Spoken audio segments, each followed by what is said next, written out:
있습니다. 예, 누가복음의 두 번째 주제, 하나님 나라의 비밀을 가르치러 왔다.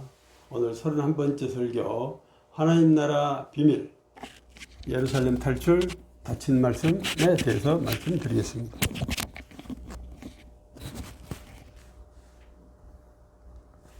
예수님은 다시 산으로 올라가서 프로슈케 의식을 하셨습니다. 프로슈케 의식은 예배, 찬송, 기도를 묶어서 하나님과 소통하는 하나의 의식입니다. 예배 의식과 같은 거예요. 우리 성경은 이것을 모두 기도라고 번역을 했는데요. 우리는 예수님께서 틈만 나면 산에 올라가서 기도하셨다고 이해했습니다. 예수님이 하나님께 바치는 기도 의식은 단순히 난제를 풀기 위한 하소연이 아니고 무슨 중요한 일이 있으면 먼저 하나님께 여쭙는 하나의 절차의식이었다고 봐야 합니다. 우리 한글 성경에 기도라는 말이 약 110번 정도 나오는데요. 그 중에서 이 프로슈케라는 말이 90번이 넘습니다. 약 90%가 이 프로슈케 기도의식이라는 말로 쓰였는데, 우리는 좀 기도라고 번역한 바람에 이것도 기도, 저것도 기도, 무조건 하면 기도, 많이 하면 기도, 세게 하면 기도, 이런 식으로 잡탕 기도가 되고 말았습니다. 그렇다면 우리들의 기도하는 방식을 예수님의 방식으로 수정해야 할 부분이 많다는 것을 알 수 있습니다. 우리는 소원을 이루기 위해 통사정하는 것이 기도로 알고 있는데, 중요한 일이 있을 때 먼저 하나님과 협의하는 절차로서 기도의식을 드려야 한다는 것입니다. 그것을 헬라어로 프로슈케라고 합니다. 성경에서 기도라고 번역한 것의 90%가 프로슈케입니다. 하나님을 위한 기도란 말이죠. 프로슈케는 그냥 소원을 비는 기도의 뜻이 아니라 하나님의 일을 하기 위한 사전 전략 회의, 이렇게 좀 이해하면 되지 않을까 싶습니다. 이 기도에 대한 의식을 싹 바꿔야 돼요. 완전히 바꾸셔야 돼요. 예, 우리 옛날에 미신 믿고 선앙당에 가서 빌던 식의 기도를 기독교에다가 붙여가지고 완전히 푸삭거리 기도를 하고 있는 겁니다. 싹 바꾸세요. 이렇게 하나님과 기도 의식으로 만나야 하나님 자녀다운 의젓한 기도 생활이다 라고 할 수 있을 것입니다. 무슨 일만 있으면 하나님 찾아가서 그냥 떼쓰고 굶으면서 기도하고 절하면서 기도하고 안 들어주면 콱 죽어버리겠다고 위협을 하고 이런 것을 기도라고 본다면 그게 푸닥거리지 뭡니까? 이런 초등학문 싹 버립시다. 21세기입니다 지금. 예. 기도의 원 의미가, 즉 프로슈케의 원 의미가 하나님을 찾아뵙고 소통한다, 하나님께 기도로 예배를 드린다, 그런 뜻인데, 기도를 종교화한 바람에 소음풀이하는 푸닥거리로 변질되고 말았습니다. 지금 기도의 90% 이상은 가짜다, 이렇게 말할 수 있겠습니다. 우리의 기도를 예수님의 기도 의식으로 바꿔가시기를 바랍니다. 시급합니다. 시급해요. 예수님은 벳세다에서 프로슈케 의식을 드리신 다음에 자신의 정체를 밝히셨습니다. 그 내용이 J=X, 예수가 그리스도다. 그리고 그것은 그리스도 패스, 그리스도가 되는 길, 그 가는 길을 통해서 이루어 가신다는 것입니다. 즉, 예수님께서 나는 십자가에서 죽는다, 지옥에 내려간다, 거기서 부활한다, 승천한다, 천국에서 우편왕이 된다, 그리스도가 된다고 앞으로 될 일을 다 밝히심으로써 예수의 정체가 무엇인지 지난 설교에서 설명하셨습니다. 이번에는 그것에 대한 중요한 선언을 위해서 예수님이 변모하시는 모습을 보여주시는데 특별한 의미가 있다는 것을 알 수 있습니다. 그걸 하시기 전에 지금 말씀드린 기도 의식을 드린 것입니다. 그 의식을 하시기 위해서 사도 3명, 베요약 3사람을 대동하셨습니다. 베드로, 요한, 야고보, 베요약을 대동하셨습니다. 예수님과 3명의 사도가 프로슈케 의식을 행하자 하나님은 예수를 즉시 특별한 모습으로 바꾸셨습니다. 변모하는 순간 동행한 세 사도들은 그와 동시에 깊은 잠에 빠지게 하셨습니다. 이 변한 모습을 본 사람은 한 사람도 없습니다. 누가는 예수님의 용모가 변화되셨다는데 옷이 휘어져서 광채가 났다고 설명하고 있습니다. 하나님은 예수를 신비한 모습으로 변모시킨 다음에 하나님 나라의 비밀을 설명하셨습니다. 그 내용이 무엇인지 잘 주목해서 들으시기 바랍니다. 예, 처음 듣는 내용일 거예요. 이것도. 예, 이것도. 예. 오늘 비밀은 예수의 하나님 나라가 어떻게 새로 시작되는지를 설명하시는 내용입니다. 예수님이 변모하신 현장에는 모세와 엘리야가 동석을 했죠. 하나님은 그리스도의 길이, 그리스도의 패스가 어떻게 시작되는지를 설명하시기 위해서 이 연출을 하셨습니다. 그 세 길을 가려면 구약의 양대의 길인 모세의 길과 엘리야의 길을 이제는 벗어버려야 한다는 것입니다. 그래서 예수님 앞에서 예수와 엘리야를 보여주신 다음 그 두 사람을 사라지는 연출을 하셨습니다. 사라지는 연출을 하셨습니다. 두 사람은 등장했다가 사라지는 것이 전부였어요. 이것은 구약 시대는 모세와 엘리야의 두 기둥으로 된 역사라고 할 수 있는데 예수의 길을 새로 시작하면서 이 두터운 구약 시대의 묵은 길을 버리고 사라지고 예수의 새로운 길이 등장한다는 선언입니다. 구약 시대에 아무리 모세의 율법과 엘리야의 신비한 영적 활동이 주류를 이뤘다 하더라도 그러나 이제는 두 길을 버려야만 예수의 길이 열리게 되는 것입니다. 그러므로 오늘 이 퍼포먼스는 이 두 길을 철저하게 버려야 한다는 명령입니다. 예수님이 변모하셨다는 것은 그 자체가 전혀 새로운 길의 등장이라는 것을 말하고 있지 않습니까? 모세는 율법의 상징입니다. 이 율법의 길은 예수 시대 이후 예수식으로 새롭게 재해석된 말씀으로 요한복음이 말하는 말씀으로 완전히 교체됐습니다. 율법은 말씀으로 바뀌었습니다. 그래서 모세는 완전히 사라졌습니다. 모세 방식은 하나님을 버리고 하나님 대신에 딱딱한 근본주의나 고행종교 방식을 따르게 했습니다. 그래서 하나님이 사라져 버렸습니다. 이 모세 방식이. 이것으로는 안 된다고 하시면서 구약시대를 몽땅 암흑기 속에 집어넣어 버려서 태워버리고 깨끗하게 청산을 이 순간에 하신 것입니다. 예수 시대 이후로는 율법을 따라 살면 절대로 안 되고 예수의 말씀을 따라서 살아야 한다는 것을 명심하기 바랍니다. 제가 이렇게 말은 점잖게 하니까 이게 말을 못 알아먹더라고. 예. 상스러운 말을 막 써야 되는데 막 두들겨 패서 그냥 다 그냥 뱉어낼 때까지 그냥 아주 작사를 내겠다 이런 식으로 말을 해야 이게 좀 이 본래 뜻이 전달이 되는데 그렇게 설교를 할 수가 없어서 점잖은 말을 써요. 예수 시대 이후로는 율법을 따라 살면 절대로 안 되고 예수의 말씀을 따라서 살아야 한다는 것을 명심하십시오. 참 점잖습니다. 그러니까 아무도 못 알아먹어요. 그러나 우리들은 예수님의 말씀을 따라 살기보다는 구약의 가르침과 전통과 율법을 더 따르고 있습니다. 사실입니다. 여러분들이 모르고 있어요. 근데 지금 크게 잘못된 길을 가고 있는 것입니다. 한편 엘리야는 가장 능력이 있는 신자의 상징이고 모든 신자들의 우상이었죠. Only one pick. 엘리야, 구약시대의 최고의 신자. 그의 대표적인 이미지는 영적으로 능력 있는 예언자였죠. 엘리야보다 더 큰 능력을 행하며 세상을 놀라게 한 신자는 구약시대에 없었습니다. 그는 나중에 살아서 하늘로 올라갔습니다. 오늘날도 엘리야식의 신자가 되려고 노력하는 신자가 무지하게 많죠. 또 그것만이 성공한 것이라고 생각하는 얼빠진 신자 엄청나게 많죠. 이때 예수님이 완전히 무효라고 선언했는데 왜 그러시냐고요. 이 떼지난 억지 그만 쓰시고 회개하세요. 회개하셔야 돼요. 예. 당장 다 버리세요. 엘리야 방식은 신비주의, 기적주의 같은 나쁜 유산을 남겼습니다. 예. 그걸 하다 보니까 예수님도 사라지고 성령도 사라지고 하나님도 무시하게 됐어요.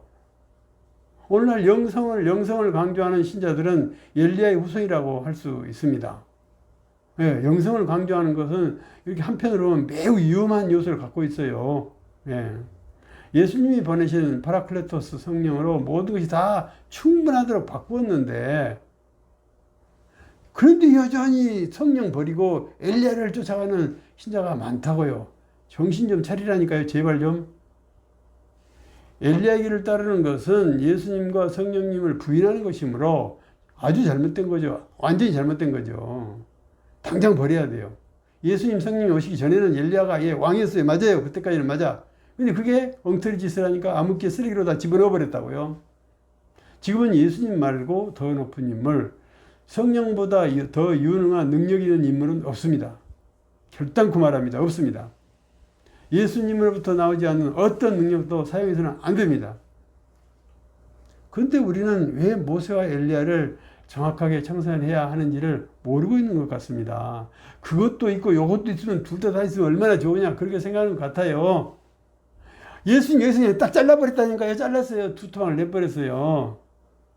모세법과 엘리야의 방식을 버리라는 것은 지난 교회 다니면서 수년간 귀가 아프게 외친 내용이죠. 옛것을 버리라, 옛법을 버리라, 율법식 버리라, 구약식 버리라. 그 설교로 충분하고도 남습니다.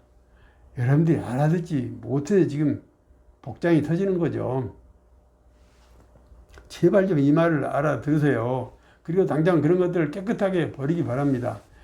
이런 설교, 민목사 이런 설교를 지식으로 이해하려고 하니까 다 알아들었대요. 글쎄, 주어 동사 목적어 이해하는 데는 할 수 있겠죠. 삶에서 아무 일도 안 일어나고 있는데 이걸 뭐라고 말합니까? 못 알아먹은 거잖아요. 하나도 삶의 변화가 일어나지 않고 있는데. 무엇이 병인지 아셨습니까? 지식적으로 하는 게 아니에요. 삶의 변화가 일어나지 않는 게 병이에요, 지금. 옛 것을 버리지 않기 때문에 병이 생긴 거예요. 그것을 버리지 않으면 신앙생활 전혀 진전하지 못합니다. 여러분의 인생 절대 발전하지 못합니다. 세상 사람과 똑같거나 그 이하로 가게 되는 것입니다. 지금 우리 교회가 이런 형편인데 무슨 똥배짱으로 새신자를 받을 수 있겠습니까? 저는 절대로 우리 교회 오란 말 안 씁니다. 제가 지난주 모임 때 딱 한 사람만 오라고 했다는 얘기는 그걸 강조했던 것인데 어떤 의미로 들으셨는지 모르겠어요. 오라고 하는 사람 지금 한 사람도 없습니다. 오라고 할 수 없습니다. 예. 오라고 하지 않을 거예요, 저는요. 지금 있는 사람만이라도 내가 책임져야 돼요. 그런 마음이죠. 지금 근데 우리 형편이 앞길이 깜깜합니다. 이 장면에서 모세와 엘리야는 단 한마디 말을 하고 사라졌습니다. 그들은 예수님께서 예루살렘을 탈출하신다. 그 말하고 사라졌어요. 즉시 사라졌어요. 예수가 그리스도의 길, 그리스도 패스를 출발하는 일과 동시적으로 모세 율법과 엘리야의 길이 끝났다고 선언하는 것입니다. 이것을 탈출이라는 말을 사용했는데요. 우리 한글 성경은 이걸 별세로 예수님이 별세하신다 그렇게 번역을 했더라고요. 1950년대 아니지 1930년대인가 그때 어르신들 생각으로는 이게 탈출이라는 말이 전혀 이해가 안 됐겠죠. 이게 별세라고 죽는단 말도 아니고 별세란 말로 점잖은 표현을 썼어요. 그러니까 뜻이 완전히 왜곡돼 버렸어요. 지금까지 적어도 130년간 이것을 예수님의 엘리야 버전과 모세 버전을 쓰레기통에 집어넣고 새로운 길을 출발하는 것이라는 선언이다 라고 하는 설교는 아마 이 설교가 처음일 것입니다. 모세로부터의 탈출, 엘리야로부터의 탈출이 있게 되고 그러면 즉시로 그리스도의 길이 정식으로 시작된다는 것입니다. 예루살렘 탈출 선언은 신구약 시대를 가르는 가장 중요한 천국 비밀입니다. 예수님을 하나님을 보낼 만큼 아주 획기적인 사건이잖아요. 둘을 가르쳤기 때문에 모세 버전과 엘리야 버전은 영원히 사라졌습니다. 영원히 사라졌습니다. 뒤도 돌아보지 마세요. 그리고 그리스도의 길은 출발의 고동소리를 이미 드높였습니다. 2000년이 지났습니다. 새 시대가 정식으로 이미 출발했습니다. 그런데 지금 우리는 진도는 어디에 나가 있습니까? 이게 지금 문제죠. 예수님의 예루살렘 탈출이라는 특별한 용어를 대부분의 성경은 예수가 죽는다 하는 의미로 번역을 했는데요. 이것도 함량미달이라고 저는 생각을 합니다. 저는 그래서 탈출이라는 말을 썼어요. 예수가 죽는 것이 인간 구원의 필수적인 과정이기는 하지요. 그런데 저지난 설교에서도 얘기했지만 예수의 사명이 인간 구원만 하고 끝나는 것입니까? 그렇다면 십자가에 죽는 것으로 가장 중요한 그걸 끝이에요. 끝. 예수님 끝. 역할 끝. 근데 그게 아니잖아요. 이 땅에서 성도들이 구원받은 성도들이 하나님 나라를 성공시켜야 하고 하나님 나라에서 정말 잘 살아야 되고 천국 입성에 반드시 성공해야 하기 때문에 십자가에서 죽으면 다 끝나는 게 아니에요. 예수님은 탄생에서부터 천국 입성과 천국에서 영생하는 것까지를 책임지는 분이잖아요. 그러므로 예수님의 면모 퍼포먼스는 죽음만을 주제로 한 것이 아니고 하나님나라의 성공, 성도들의 인생 성공, 그리고 천국 입성 성공 하려면 예루살렘 탈출, 즉 옛것을 철저하게 청산하지 않고서는 불가능하다는 것을 말씀하신 것입니다. 우리 신앙생활도 교회 출석해서 구원받고 세례받으면 끝이 아니에요. 이렇게 생각하는 사람도 굉장히 많아요. 예수님이 오셔서 십자가에 죽으면 끝! 한 거나 똑같아. 교회 출석해서 구원받고 세례받으면 끝! 그러나 죽으면 구원받았으니까 걱정 없다. 아니에요. 절대 아니에요. 그거 버리세요. 그 신자가 구원받았기 때문에 사는 동안 뛰어난 삶을 살아야 되고 세상 사람들과 비교가 안 되는 탁월한 삶을 사는 것이 우리가 구원받은 자의 길인 것입니다. 그리고 천국에서 영생하는 데까지 성공해야 되는 것입니다. 중간에 어디쯤 가서 끊어지면 죽는 거예요. 마라톤 선수가 42.19 안 달리고 10km 달리다가 주저앉고 20km 달리다가 주저앉아요? 1등 가다가 주저앉아서 1등이라고 합니까? 실격입니다. 실격. 똑같아요. 우리도. 구원받고 교회 다니고부터 시작해가지고 천국 영생하는 데까지 가야 성공입니다. 그거 하려면은 옛 것을 완전히 비워내고 예수식만 따라가야 된다는 것입니다. 왜 예수님은 예루살렘 탈출을 이렇게 굉장한 그 퍼포먼스, 굉장한 그 세레머니를 벼르고 별러서 하시는 것일까요? 가장 중요한 일이기 때문입니다. 가장 중요한 일. 이것을 가장 중요하다고 강조한 것도 처음일 거예요, 아마. 우리들은 제발 이런 하나님의 애타는 연출에 대해서 그 중요성을 제대로 이해하고 즉시 똑부러지게 그 새로운 삶을 실천하시기 바랍니다.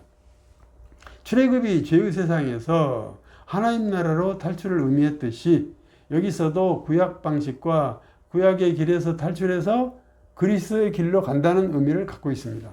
그것이 너무나 중요하니까, 결정적으로 중요하니까, 이것이 안 되면 아무것도 안 되니까 예수님의 변모라는 강력한 수단을 사용해서 비밀 행사를 비밀스럽게 새 사도에게만 보여주고 있는 것입니다. 예루살렘 탈출은 이 시간부터 천국 입성을 마칠 때까지 한시도 잊어서는 안 되는 가장 중요한 사건입니다. 내용입니다.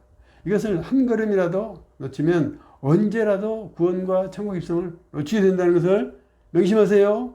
명심하십시오. 마라톤 얘하고 똑같아요. 모세와 엘리야가 예수님의 예루살렘 탈출을 선언하자 그 순간 그 순간에 하나님의 영광이 나타났습니다.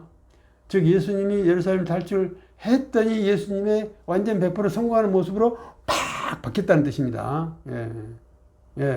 그러니까 세상에 가득 차 있던 구약시대에 꽉 차 있던 시커먼 율법식 구약식 딱 버려져 이게 환하게 빛나는 빛이 광명한 길이 나타나고 결국 이것은 예수님의 성공, 하나님의 성공의 모습이라는 것입니다. 그것을 시각적으로 보여주고 있어요. 예수님의 예루살렘 탈출, 즉 예수 시대가 구약시대의 모든 것을 완전히 버리고 출발한다는 의미는 그리스도의 길에서 가장 중요한 위치를 차지합니다. 터닝 포인트요. 우리도 이 중요도를 제대로 이해하고 여러분 모든 기존의 방식과 가치관을 당장 다 뜯어 고쳐야 합니다. 베드로는 눈을 뜨자마자 모세와 엘리야가 떠나가려는 장면을 보았습니다. 그 앞에는 못 봤어요. 그런 불이 났게 예수님께 긴급 제안을 합니다. 세 채의 집을 지어서 예수님과 모세와 엘리야에게 한 채씩 주고서 여기서 함께 살자고 했습니다. 여러분 생각이 어떻습니까? 굉장히 잘했습니까? 굉장히 믿음이 좋습니까? 베드로는 과연 수제자입니까? 지금 그런 식으로 설교했다고 이 장면은. 반푼 없는 얘기다. 예수님은 베드로의 이런 요구를 들은 척도 하지 않으셨습니다. 대꾸를 전혀 하지 않으셨습니다. 완전 무시했습니다. 여러분들도 믿음 좋다고 뭐라고 별하별 명명을 붙여서 이건 진짜라고 했을지라도 하나님 뜻에 맞지 않으면 하나님 들은 척도 하지 않으신다. 그걸 지금 말해주고 있지 않습니까? 우리의 세상적인 인정이나 예의범절이나 경우나 뭐 착함이나 세상의 관례나 예전부터 내려오던 기독교의 전통이나 이걸 지키는 것은 당연한 것이라고요. 하나님 뜻에 맞으면 대꾸 안 하십니다. 기도한다고 다 들어주시는 거 절대 아니에요. 교회에서 배운 것이 다 맞는 것도 아닙니다. 비싼 비용 내고 고도의 훈련을 받았다고 해서 그것이 반드시 새롭지도 해결책이 되지도 않습니다. 너무 거기다가 완전히 기대지 마세요. 하나님의 방식이나 예수님 방식이냐 아니냐면 답인 것이지. 그 나머지는 전부 껍데기예요, 껍데기. 하나님은 하나님의 방식, 예수님 방식 아니면 제 아무리 무엇을 했다고 한들 대꾸하지 않으신다는 것을 아시기 바랍니다. 그러므로 불철주야 예수식을 찾는 노력을 해야 됩니다. 성경 열심히 기도 열심히 하고 예배 열심히 참석하려고 하지 마시고 불철주야 예수식으로 하려면 어떻게 하면 될까? 그거 찾는 노력하시라고요. 밥을 어떤 식으로 먹으면 예수식이 될까? 생각하시라고요. 생각하시라고. 하나님의 진리와 전략을 날마다 면밀하게 잘 살피고 그 뜻대로 실천하면서 자기의 삶을 가다듬는 일에 매진 또 매진 하시기 바랍니다. 이것이 신앙생활이에요. 이것이 인생이고 하나님께서 구름 속에서 정답을 말씀하셨습니다. 이는 나의 아들 곧 택함 받은 자이니 너희는 저의 말을 따르라. 말하자면 베드로가 한 말은 듣는 척도 하지 말라 그 말이에요. 한마디로 요약을 하면 너희들이 베드로처럼 몽땅 맨날 그렇게 와서 이거 착한 일이에요. 이건 경우에 맞아요. 이건 예의에 발라요. 이건 인간이면 이렇게 해야 돼요. 이게 세상 다 이렇게 해요. 그렇게 하지만 듣는 척도 하지 않겠다. 이런 그런 말이란 말이죠. 우리도 베드로처럼 융숭한 대접하는 것이 좋다고 생각했을까요? 여러분들도 우리 믿음이고 신자라면 그런 융숭한 대접을 하는 게 맞지 않아라고 생각했을까요? 그렇게 지금까지 설교를 했어요. 그런데 하나님과 예수님의 방법이 아닌 것은 쳐다보지도 말라 하는 엄한 명령이라고요. 하나님의 일을 할 때 자기의 주장이나 옛날의 방식, 세상이 그런 그 경우와 예절, 그런 그 일절 사용하지 말라는 것입니다. 우리는 예수님께서 가시는 그리스도의 길을 따라가야 하는 것입니다. 그 하나만 우리의 답입니다. 우리는 예수님이 가셨던 순환, 배척, 죽음의 길, 그리고 천대받고 그리고 부활하고 승천하고 그 길을 따라가야 되는 거예요. 그것만이 정답이에요. 그러나 우리는 기도 많이 하면 좋다. 예배에 안 빠지고 들여서 복 많이 받는 것이 성공이라는 속임에 빠져 있죠. 이건 일고의 가치도 없는 완전한 사기입니다. 완전한 사기예요. 복 받는 거 기독교의 절대 목표 아닙니다. 빨리 버리세요.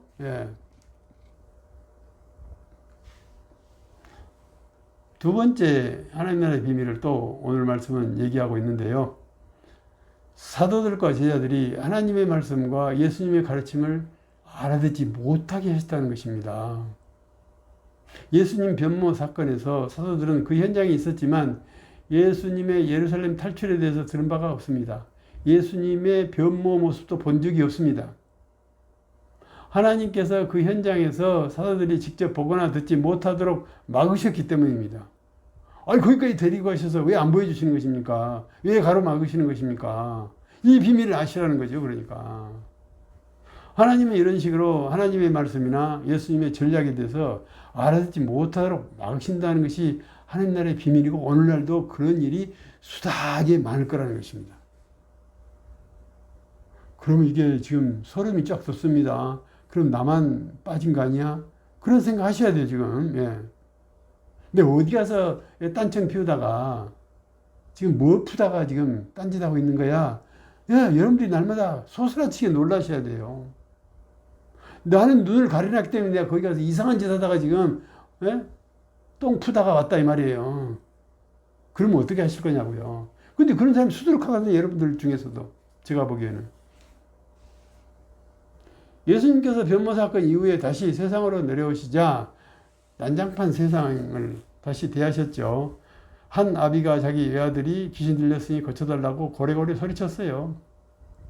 귀신이 장난치고 있는 간질병 환자. 이 환자를 예수님의 제자들에게 고쳐달라고 했더니 못 고치더랍니다. 그래서 단단히 마음 먹고 그냥 예수님께 덤비는 중입니다. 고쳐달라고. 왜 제자들은 이 환자를 고치지 못했을까요?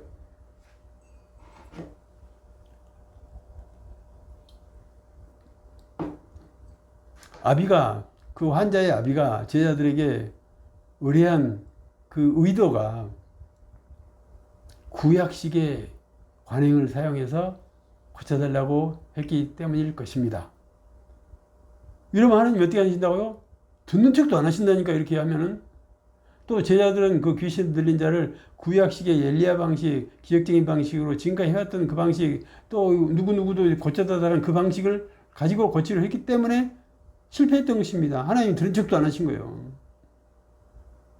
그러나 그 제자들은 며칠 전에 하나님의 능력을 사용해서 병 고침과 복음 전파 활동에 성공한 경험이 있는 자들이었습니다. 그때는 되고 이번에는 안 된 것은 무엇입니까? 이제는 답을 아셨습니까? 옛날식으로 했으니까 실패했고 예수식을 사용하면 성공했다는 것이죠. 성공할 수 있다는 거죠. 오병이어 사건처럼 사도들이 개인적인 능력으로 고치려고 했지 하나님의 능력을 따다가 사용하지 않았기 때문일 거예요. 오늘날 우리들도 이처럼 2중, 3중으로 모든 것을 배웠고 뭐 지식적으로는 박박사인데 그리고 뭐 별의별 체험을 하고 뭐 여기저기 주워드는 거 무지하게 많은데 그래 봤자 예수식 팽개치고 옛날 방식, 세상 방식, 자기 방식 그런 거 사용하면 하나님 들은 척도 안 하신다는 것입니다.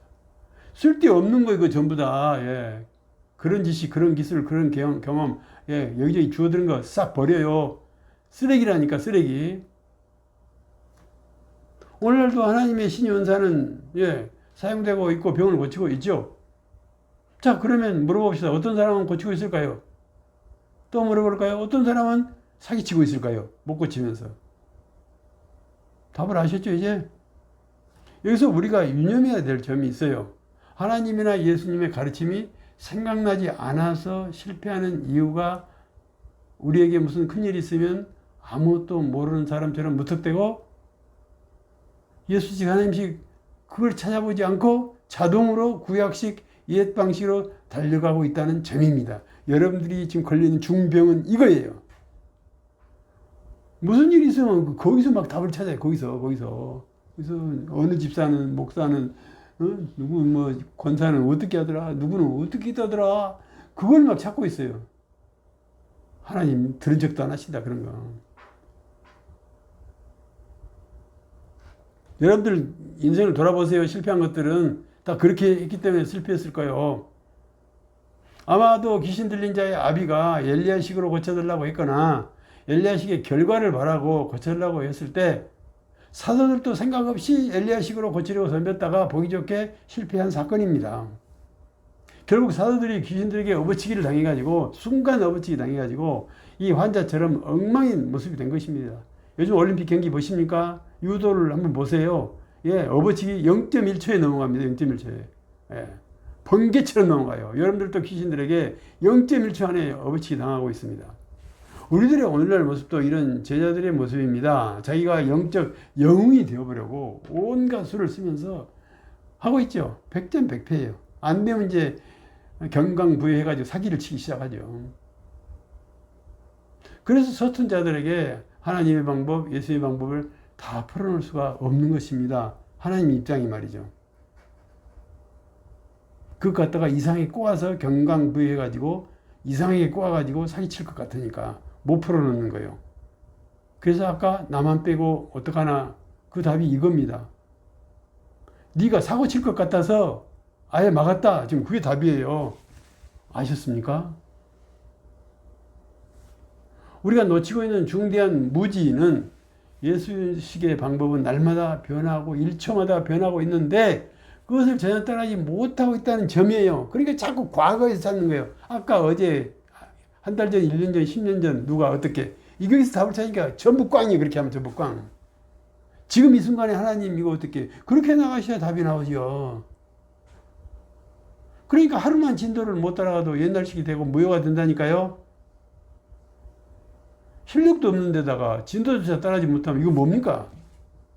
이게 세상 사람보다 더 못한 거예요. 이게 세상 사람은 더 꼴보기 싫은 거예요. 지금 그렇게 되면 무려 2000년 전에 모세 방식이나 엘리야 방식을 지금도 써먹으려고 여기저기 알아보고 배우려고 하고 있으니 하나님께서 이런 자들의 일을 성공시켜 주실 리가 없지 않습니까? 어디 가서 지금 답을 찾으세요?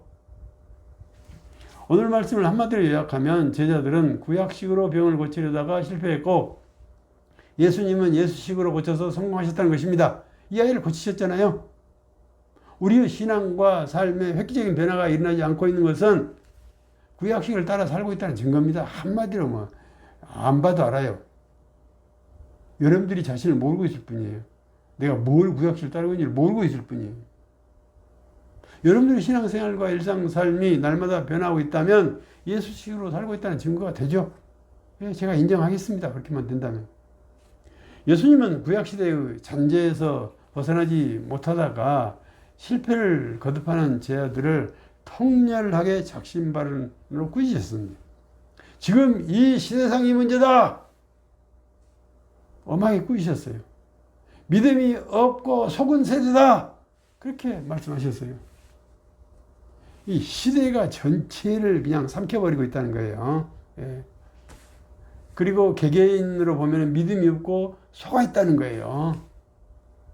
그런데 자기는 이것이 믿음 좋은 상태인 줄 알고 장로니까 권사니까 교회 50년 다녔으니까 그렇게 생각하고 있다는 거예요. 네. 당시 사람들에게는 하나님을 의지하고 예수님을 의지하는 믿음이 없었어요. 다 속아 있었기 때문이죠. 여러분도 속아 있으면 하나님 의지 안 해요. 예. 하나님을 전적으로 의지하고 예수님을 전적으로 믿는 믿음이 그때 사람들은 99%가 없었습니다. 오늘날도 90%는 없는 것 같아요. 내가 볼 때는. 무엇보다도 복음신앙이 분명하지 않습니다. 구원에는 복음신앙 하나만 있으면 되는데 말이죠. 무엇인지 마다 다 믿으면 좋다는 식으로 가르쳤죠. 지금까지. 그래서 온갖 것을 다 믿으려고 안간힘을 썼다가 속아 넘어가지고 복음신앙은 사라져버리고 삶은 엉망진창인 상태가 되고 말았습니다. 우리 상태가 지금 그래요. 설교자들이 살짝 빠져나가느라 우리 상태라 그래. 나는 그렇게 말하고 싶지 않아요. 여러분 상태가 그렇다고요. 어느 교회에서나 설교할 때 한마디 하고 아멘 하는 풍경은 어디서나 볼 수 있죠. 참으로 괴이하고 해괴하고 우스운 광경입니다. 무슨 놈의 하나님의 교회에서 이런 일이 있습니까? 다시 분명히 말합니다. 우리가 구원받는데 필요한 믿음은 복음신앙 하나뿐입니다. 예. 기독교가 들어와서 130년간 아멘 하나만 가르치다가 복음신앙을 버렸다고 구원을 뺏겨버렸다고 혹평할 수 있습니다. 복음신앙을 버리면 구원에서 떨어집니다. 제외됩니다. 예수 방식, 예수의 길, 예수의 식의 삶이 아니면 아무 일도 안 일어납니다. 우리들이 이런 새 세상을 살고 있으면서 지금 어디에서 무슨 병이 걸린지 모르고 있어요. 여러분들이 지금. 제발 좀 빨리 아시라고요. 아시고 빨리 튀쳐나오시라고요. 하나님의 시간인 예수의 시대는 한순간도 쉬지 않고 변화해가고 있습니다. 어제의 일도 예법으로 치시는 하나님은 수천 년 혹은 수억 년을 기다려 예수의 시대를 여셨죠. 그만큼 오래 참고 기다리시지만 이제는 더 이상 기다리지 않는다는 듯이 하나님의 시계는 매우 빠르게 움직이는 것 같습니다. 더 이상 우리를 기다려주지 않으시고 아주 빠르게 일방적으로 끌고 가십니다. 이 속도를 따라가지 못하면 빈 껍데기가 되는 거예요. 빈 껍데기 신앙, 빈 껍데기 인생 됩니다. 예. 그런데 거기서 그렇게 기차가 지난 줄도 모르고 이쪽에서 땅 파고 있어요? 참 한심스럽다. 한심스러워. 예. 예수님은 그 심각한 간질병 환자를 한마디로 고쳤습니다. 주변에 모였던 군중들은 예수님의 이런 기적을 보면서 사시나무 떨듯 오랫동안 떨었다고 해요. 그들은 기적을 매우 신성시하고 매우 즐겼기 때문에 아마 환호성도 터져 나왔을 거예요. 그러나 예수님은 무표정하시다. 제발 좀 기적 이런 것에 신비한 것에 빠지지 마시라니까. 예수님은 무표정이에요. 보통 일 하셨지 기적 아니라는 겁니다. 왜 여러분만 기적이라고 막 펄쩍 뛰십니까? 참으로 웃기는 일입니다. 웃기는 일. 예수님은 떨고 있는 그들에게 그리스도의 길에 대해서 다시 말씀하셨어요. 정신 차려라. 예루살렘을 나는 탈출한다. 너희들은 예루살렘을 탈출해야 한다. 정신 바짝 차려. 이거 하자고 그 말씀을 탁 하신 거예요. 근데 눈이 가린 상태여서 아무것도 알아듣지 못했습니다. 세상 사람들은 아무것도 모르니까 그냥 이래도 되고 저래도 되고 아무도 못하니까 됐어요. 사도나 제자들은 알아들으셨는데 거기까지도 막으셨다고요. 셔터를 탁 내주셨다고. 왜 그러신 겁니까? 주변은 잘못 써가지고 개판 칠 것 같아서 지금 아직 안 주고 있단 말입니다. 또 간질병 환자를 고쳐주시면서 내가 곧 죽는다고 말씀하셨는데 아무도 그 말을 알아듣지 못했습니다. 새 사도가 알아듣지 못했습니다. 그들에게 그 뜻이 감추어져 있기 때문이라고 성경은 그 비밀을 여기서 명백하게 밝히고 있습니다. 이렇게 가려져 있다는 것 자체가 하나님 나라 비밀입니다. 이 비밀은 성경에서 여기서만 밝히고 있습니다. 예수님의 십자가 사건과 부활 사건 때 가서야 예수님의 모든 가르침은 열리게 되고 그때 가서야 제자들은 알아듣기 시작합니다. 모세와 엘리야는 예수님의 예루살렘 탈출을 선언하고 사라졌습니다. 그 사라지는 순간에 하나님은 잠에 빠져있던 사도들을 깨어나게 하셨습니다. 배여약 세 사도는 모세와 엘리야가 무엇을 했는지 무슨 말을 했는지 아무것도 모르는 상태입니다. 눈을 가리셨다니까요. 나만 빼고 지나가셨다니까요. 이미 역사는 지나가 버렸어요. 이 세 사도가 눈 감고 있는 동안에. 예, 무엇을 말하는 것입니까? 저는 무서워 죽겠어요. 이런 말씀 보면서.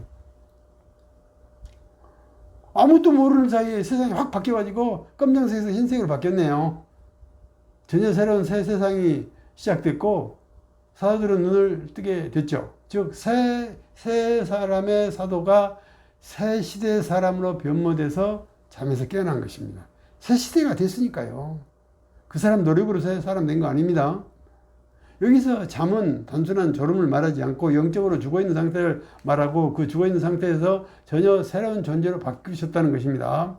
그들은 예수님과 모세, 엘리야가 변하는 모습 그리고 세 분의 대화하는 모습 눈을 뜨고 보고 있었지만 보고도 무슨 의미인지 전혀 알아먹지 못한 상태가 되게 하셨고 모세와 엘리야가 사라지는 순간부터는 예수의 새 세상이 열렸지만 배여약 세 사도는 아무것도 알지 못했던 것입니다. 보고도 몰랐던 것입니다.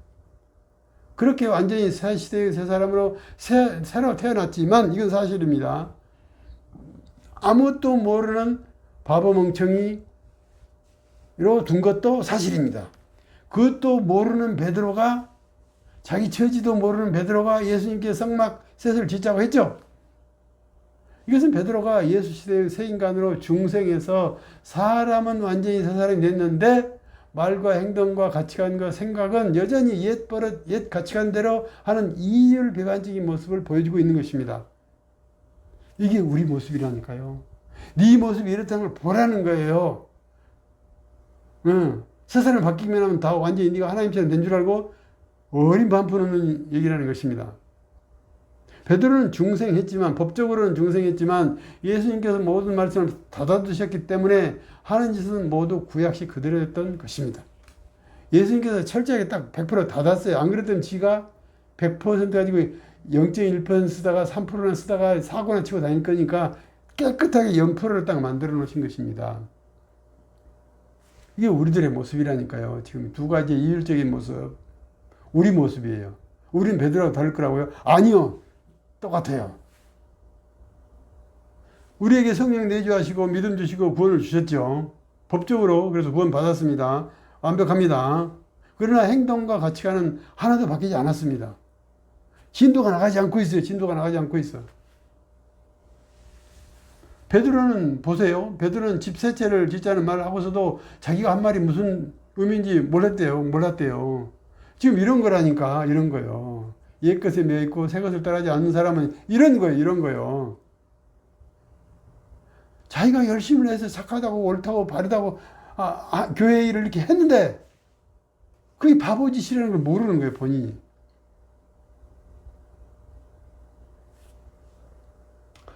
즉 베드로는 예수님이 말씀하신 예루살렘 탈출의 의미가 무엇인지 알지 못한 채 자기 생각에 좋을 대로 말했던 것입니다. 자기 생각에 좋을 대로 말했던 것입니다.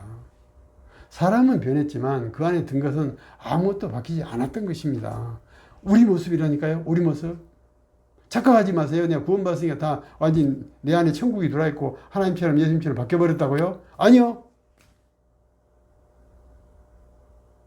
그러면 우리에게 숙제가 있습니다. 어떻게 하면 우리의 겉과 속이 하나가 될 수 있을까? 어떻게 하면 일상생활과 신앙생활을 하나로 만들 수 있을까?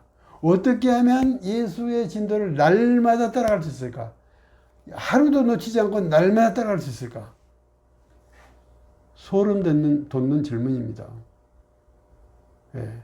한 번도 여기를 찔러준 적이 없던 부분을 제가 날카롭게 찔렀습니다. 제발 좀 아프시기 바랍니다. 왜 이토록 중요한 사실을 사도들과 제자들이 알아듣지 못하게 일부러 막으셨을까요? 너무너무 중요하니까, 아주 중요하니까, 가장 중요하니까. 지금 사도들과 제자들은 제대로 알아들 수 있는 능력이 아예 없어요. 지금 없어. 하나님과 예수님께서 천상에서 맺으신 속죄 언약이 성공해서 당장 지상에서 하나님 나라가 성공하고 향후의 최후 심판 성공하고 천국 입성 성공해서 천국에서 영원히 사는 것이 중요하지, 땅에 있는 제자들을 가르쳐가지고 맑게 알아먹는 게 뭐 중요하다는 것입니까?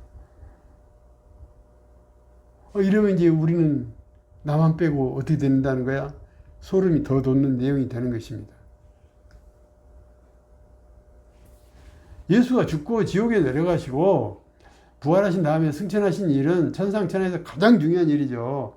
볼 것도 없이 가장 중요한 일이죠. 그러므로 제자들의 사정은 전적으로 성령에게 맡기고 절대로 착오가 있어서는 안 되는 속죄 언약을 이루기 위해서 그리스도의 길을 정확하게 가도록 하신 것으로 봐야 됩니다. 예, 예수님이 그리스도의 길을 가서 성공하는 것보다도 중요한 일은 없다 이것입니다. 우리가 알고 잘 따라하는 건 안 중요하다니까요. 그것은 성령에게 그냥 맡겨버렸다니까요. 자, 그럼 여기서 첫 번째 힌트를 발견했습니다. 야, 그러면 성령님과 승부를 걸어야 되겠다. 예, 맞습니다. 어떻게 걸어야 될까요? 글쎄요. 지금까지 정확한 가르침이 없습니다.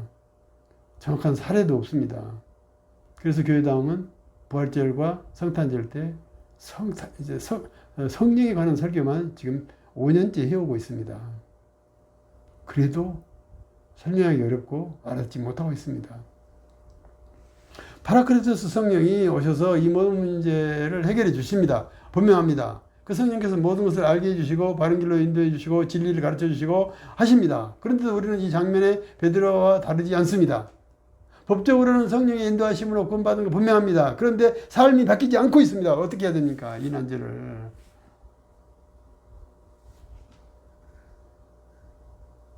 성령의 인도를 잘 따라서 하나님의 진도를 날마다 나가야 합니다. 이게 정답이죠. How to? 몰라. 근데 어떻게? 나 몰라. 너도 몰라. 아무도 몰라.